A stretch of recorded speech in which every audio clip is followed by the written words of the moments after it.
자, 지금부터는 이제 여러분들께 정말로 이제 스카우트, 나 자신을 스카우트하라라고 하는 그런 어떤 진짜 실제 면접과 관련되어 있는 부분들인데 그 부분에 있어서 여러분들과 함께 얘기를 한번 나눠보도록 하겠습니다. 이제 지금부터 현대홈쇼핑과 상관이 없습니다.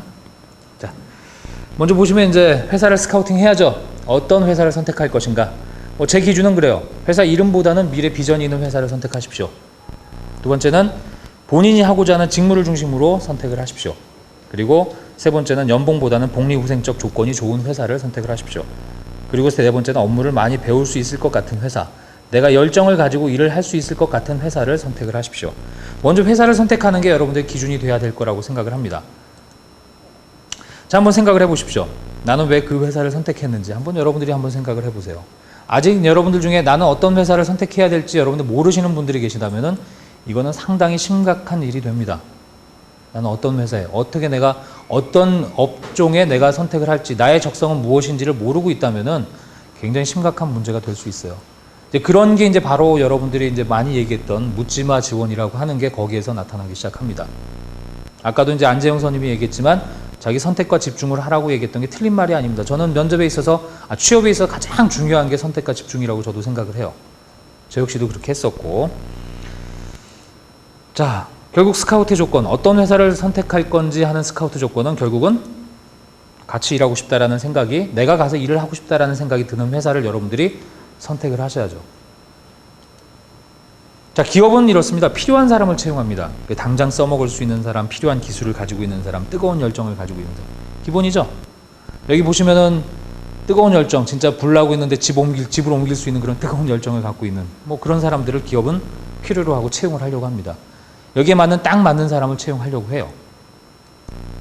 자, 결국은 회사를 선택할 때 그 자리에 그 회사에 딱 맞는 사람일 것, 정말로 그 회사는 내가 들어가고 싶은 회사일 것 이라는 그런 회사에 결국은 내가 그 회사를 선택을 해야 되는데, 결국 이거는 궁합이라는 얘기죠. 나와 맞는 회사를 내가 선택을 해야 됩니다.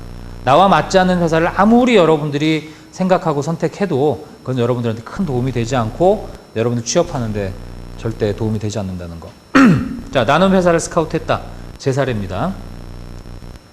자, 저는 취업할 때 그랬어요. 여러분들 15년 전의 얘기긴 하지만 저는 업종에 5년과 10년을 보면서 그 업종을 선택을 했어요.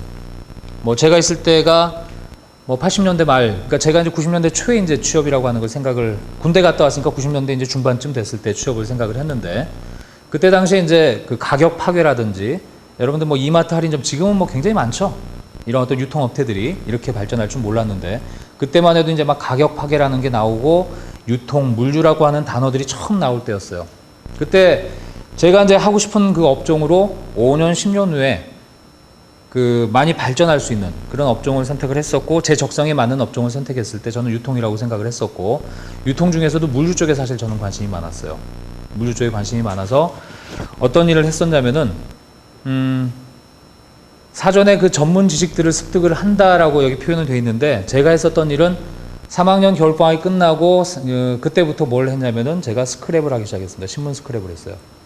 신문 스크랩을 하면서 유통, 그러니까 백화점, 할인점, 물류 등등등 나오는 것들을 다 스크랩을 해서 저 같은 경우 노트에 항상 그걸 계속 붙여놨었어요.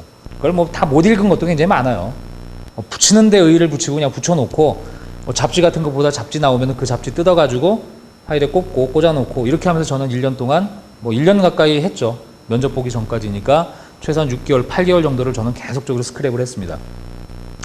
자, 스크랩을 하다 보니까 변화가 생기는 게 어떤 거냐면은, 일단 먼저 제가 그 회사에 취업한다라는 걸 아니까 그 회사에서 채용이나 추천서라고 하는 부분들이 나오면은, 추천이 나오면은 취업 지도과에 있는 취 대표가 저를 찾습니다. 저한테 유통에서 이제 이번에 원서가 왔으니 원서 지원을 하라고 저한테 코멘트를 해줍니다.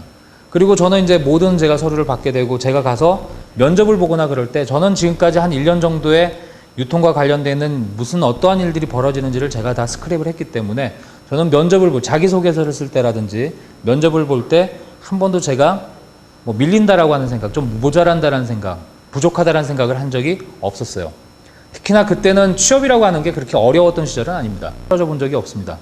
어디 가서도 나는 누구랑 얘기를 하든, 사장님 면접을 가든 실무자 면접을 가든 유통과 관련되는 얘기가 나오거나 그와 관련되어 있는 얘기를 할 기회가 있으면은 제가 갖고 있는 제 가장 큰 경쟁력을 저는 그때 항상 제가 표현을 했었고, 그러한 부분들을 위해서 좋게 봤었고, 이 사람은 준비된 사람이다라고 하는 그런 인식을 줌으로써 제가 취업하는데 한 번도 실패하지 않았던 그 이유는 바로 거기에 있었다라고 생각을 합니다. 내가 원하는 내 적성에 맞고 5년, 10년 후에 어떤 업종이 발전할 것인지 이런 부분들을 업종을 선택을 하고, 또 거기에 따라서 제가 신문 스크랩을 하면서 꾸준히 몇 달 동안 준비를 했었던 것, 이런 부분들은 제가 취업하는데 가장 큰 힘이 됐었던 부분들이에요. 여러분들한테도 제가 권하고 싶어요. 요즘은 인터넷이 있어서 너무나 이제 자료 찾기가 쉽죠. 굉장히 쉬워요. 굉장히 쉬운데 그만큼 인터넷으로 찾다 보니까 자기 머릿속에 남지도 않아요. 그러다 보니까 자기가 어느 회사에 면접을 간다고 하면 그 전날 인터넷 뒤져서 그 회사의 정보에 대해서 공부를 합니다. 그 정보가 머릿속에 남아있을 리가 없죠. 그리고 자기소개서 쓸 때 보면은 인터넷에 나와 있는 그런 뭐 회사 이념이니 뭐냐 하는 거 막 빗대갖고 씁니다. 근데 어떤 회사는 홈페이지를 잘 관리를 안 해요. 그건 뭐 작년에 했던 얘기고 올해는 다 달라졌는데 홈페이지에 나와 있는 말이라는 거 뻔히 아는데 그게 자기소개서에 그런 말들이 나와 있습니다. 이런 우를 지금 이제 학생들은 막 겪는 경우를 많이 봐요. 자기소개서 보면은 자기소개서 내용이 얼마만큼 이 사람이 속에서 그런 부분들이 우러나와서 쓴 것인지, 짧게는 3개월 또는 6개월 이렇게 여러분들이 꾸준히 그 업종을 선택해서 그 업종에 대해서 전문적인 지식을 쌓으십시오. 워낙 지금 자료도 많은 시절이기 때문에 여러분 조금만 더 거기에 그런 부분에 관심을 가지고 본다면은 면접에서 보면은 면접이라고 하는 거는 결국 한 끗발 차이거든요. 이 면접관한테 얼마만큼 설득력 있는 말 한마디를 했느냐 못 했느냐, 실수를 했느냐 안 했느냐, 이런 것들로 그 사람에 대한 첫인상과 이미지가 결정이 되고, 그러한 것이 결국은 당락에 영향을 미치는 게 면접입니다. 그렇기 때문에 가장 여러분들이 기본이 되는 거는 먼저 내가 지원하려고 하는 분야를 선택하고 거기에 집중을 하고 그 안에서 여러분들이 깊이를 쌓아서 간다면은 여러분들이 회사에 가서 여러분들이 비록 어떤 말에서 실수를 한다 하더라도 아마 이런 여러분들이 갖고 있는 그런 부분들 때문에 그게 보완이 될 겁니다. 그래서 여러분들이 면접 봐서 여러분 실수하는 경향들이 굉장히 없을 거라고 생각이 들고요. 다음으로는 연봉보단 재미있게 일할 수 있는 회사를 저는 선택을 했어요. 면접도 여기저기 가봤지만 그 회사 선배들이 있습니다. 선배들 면접 보면서 과정에서 알게 됐던 학교 선배들도 있고 원래 알았던 학교 선배들도 있는 그런 선배님들한테 물어봤어요. 보다는 여러분들이 나아야 된다라고 생각을 합니다. 간단하게 보여드릴게요. 근데 내가 스카우트 되려면 어떻게 해야 될 것인가? 나는 그만한 여러분들이 자격이 있는가라고 하는 부분들을 한번 봅시다. 동물보다 나아야 됩니다. 여러분들 나은지 한번 보세요. 씁쓸하죠? 보기 좋죠? 그죠? 자, 이런 겁니다. 자, 최소한 여러분들이 가기 위해서 이건 간단하게 제가 보여드리는 건데, 여러분들의 표정과 여러분들의 얼굴과 이런 부분들은 어떻게 여러분들이 표정 관리하고 있는지. 가장 여러분들이 제가 오늘 동영상이 다른 동영상도 있었는데, 그건 제가 이제 길이 때문에 뺐는데, 가장 중요한 부분들 중에 하나가 면접할 때 첫인상입니다. 그 인상이 과연 그 사람이 웃는 인상인지, 좋은 인상인지 하는 부분들을 많이 보시게 돼 있어요. 근데 그 인상을 봅니다. 딱딱한 사람, 사진도 딱딱하고, 얼굴도 딱딱하고, 이런 사람들은 물론 그런 부분들을 또 좋게 봐주시는 분도 면접 보다 보면 있지만, 대다수 보편적으로 보면은 자기가 웃을 준비가 안 돼 있는 사람, 표정에 그런 게 돼 있지 않은 사람들은 취업을 하면서 기본적인 부분들을 갖추고 있지 못하다라고 이제 우리는 생각하게 됩니다.